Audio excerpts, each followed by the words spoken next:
What if the thing that broke you actually built you into the version of yourself you were always meant to become? I am Toni from Love Toni V, and welcome to the Life After Loss 30-day healing story journey. So, I am going to be sharing over the next 30 days more of my story in the hopes that it can help you to transcend wherever you are right now and whatever losses that you've overcome, and to help really transmute that into your purpose and your power. So, we're going to start with one that I did not want to start with, but I got messages and confirmations that we need to just go there. I recently had the opportunity to acknowledge a milestone. We just passed Mother's Day, and it's already a difficult day for me because I lost my mother 3 years ago. And you'll be hearing more about kind of my experience with that as we unfold with this journey. But it's also, this past year was also an actual milestone for me because 21 years ago on that day, I was in the hospital giving birth myself.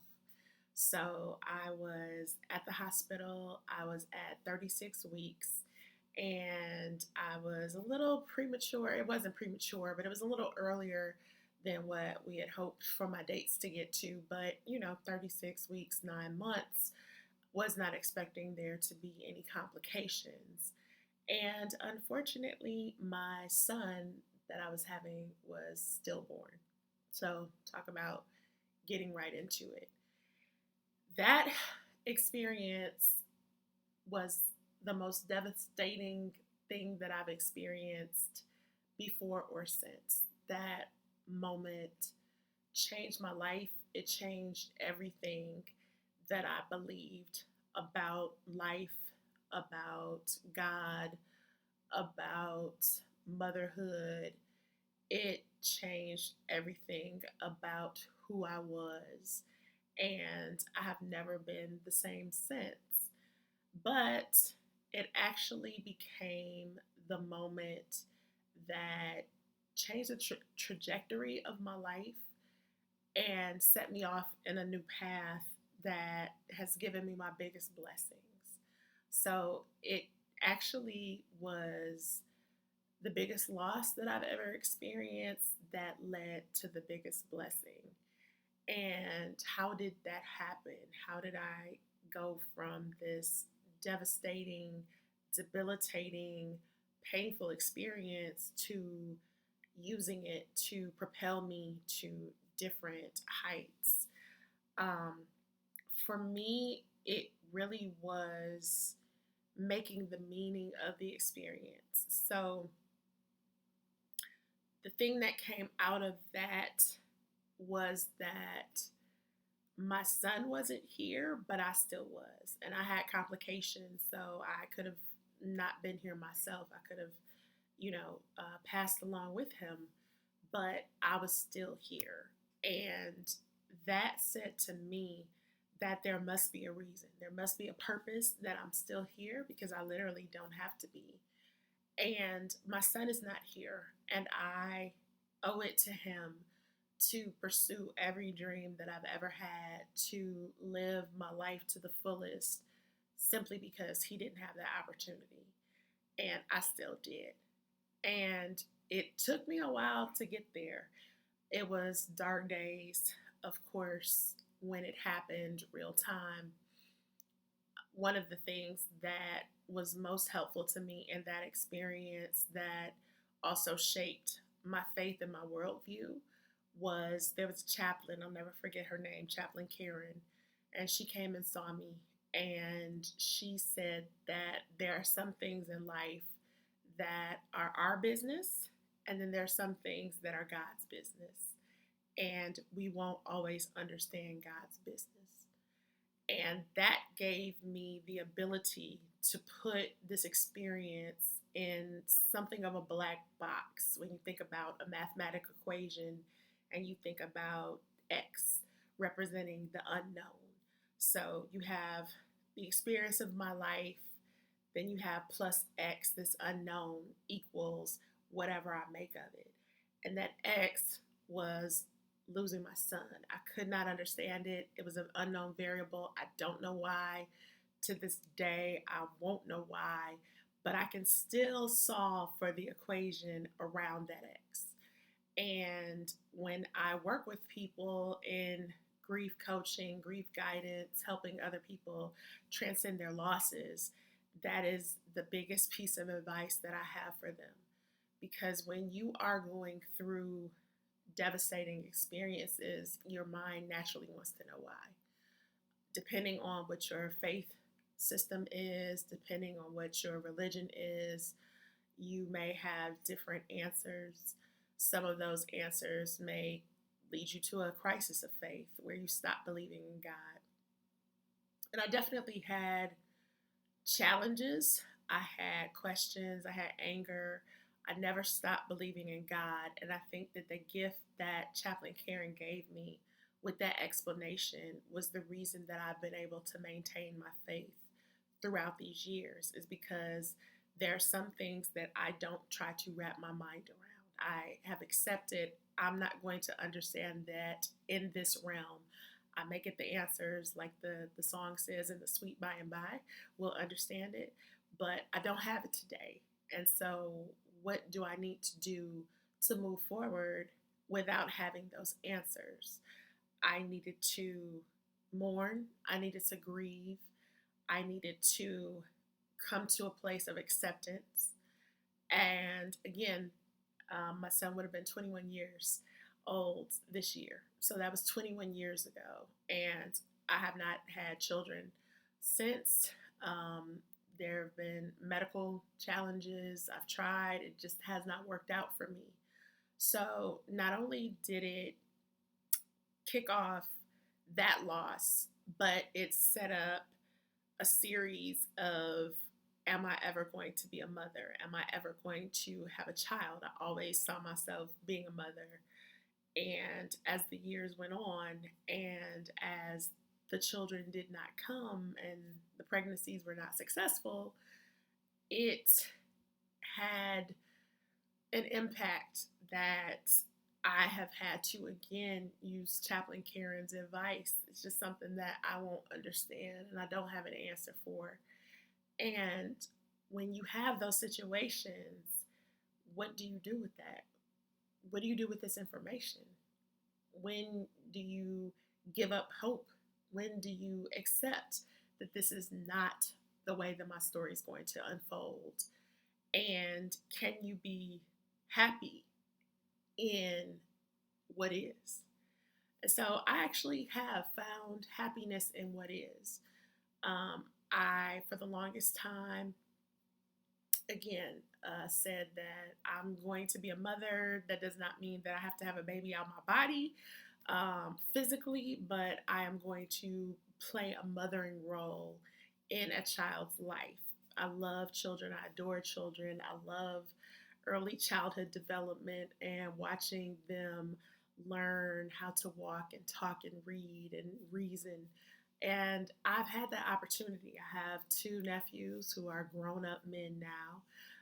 And then my best friend has two new babies who I've gotten to watch acquire all of those skills and play those roles. So I have definitely had the experience of nurturing children, supporting and caring and loving children. And I had to ask myself at a certain point, what is it that I want from this experience? And when I really went down the list of what motherhood was going to bring me, I said, I love holding babies. I love rocking them to sleep. I love the way that they smell. I love, again, just watching them learn and grow. And I said, well, do I actually have to have a baby to have those experiences? And the answer was no. I could actually have those experiences in different ways, whether that's, again, being an auntie, whether that's being a stepmother. There's all kinds of configurations in my life that could bring that same experience and those same encounters that I don't actually have to have a baby out of my body to experience. And once I made peace with that, I was able to adapt to the reality of my life. Is it something that is disappointing to me? Sure, absolutely.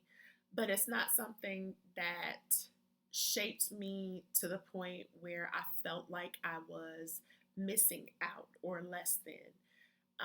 I've looked into things like fostering or adopting. I took some of the steps, but I didn't go all the way. And I, again, had to ask myself, like, if you really truly wanted a child, could you not have acquired or found some way or, again, kind of pursued whatever medical treatments that I needed to do to really take things to the end? And I had to say no, because I'm fine how I am. I'm fine not being a mother. Um, and once I accepted that, all of my truth, it just brought me a peace that I've carried with me ever since.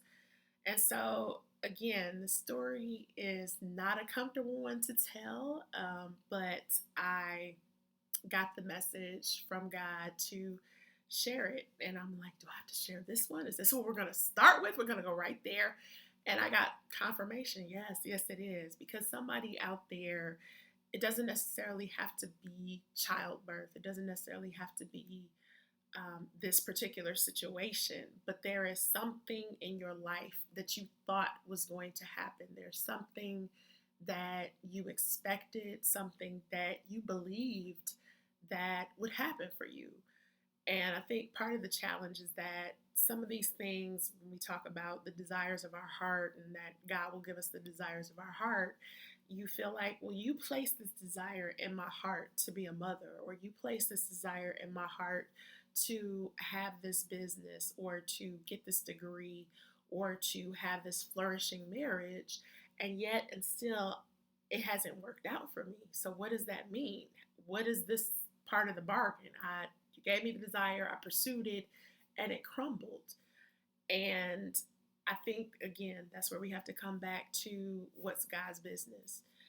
When I talk about God, I am not specifically talking about any religion. I'm talking about our creator, our source, whatever that God is of your understanding. So as we progress through this series, I come from a Christian background, so I use some of the terminology and I reference some scripture. However, this applies no matter kind of what your beliefs are. But there are forces that we are controlled by that we don't have any say over. So, whatever that looks like for you, that's what I'm talking about when you hear me say God. But again, there's a place that I had to get to that was acceptance of the fact that God said no. God said no. And what does that mean when you have this desire, you have this hope, and God says no? What do? How do you get over that? Again, I'll dig into this more as we go throughout the story, kind of our journey over the 30 days. But I'm really here to tell you that there is peace in acceptance. There is joy in acceptance. There is the new version of you after whatever this loss is, after whatever that no is. Um, it doesn't mean that your story is over. It doesn't mean that you won't find fulfillment or joy in different areas. It just means that it does not take this particular shape. And what that opens you up to is whatever shape it does take. So, as I said, I've gotten that experience in different ways of being a mother, pouring into a child, helping to shape, the development and growth of people who I love. And that honestly, again, was what was at the fundamental base of my desire. It wasn't to actually, again, go through the process of having a baby and rearing a baby and the sleepless nights and the worry and all of the expenses. That I didn't want that, but it was these certain things. So that's really my tip for you. If you have lost something, think about what is the essence of that thing that I really wanted. What was my true desire up under that? And were there other ways that I can obtain that desire? Are there other ways that I can experience that? Are there other ways that I can still have that emotion that I thought attaining this specific thing would give me? And if the answer is yes, then there are other ways that you can explore what that looks like.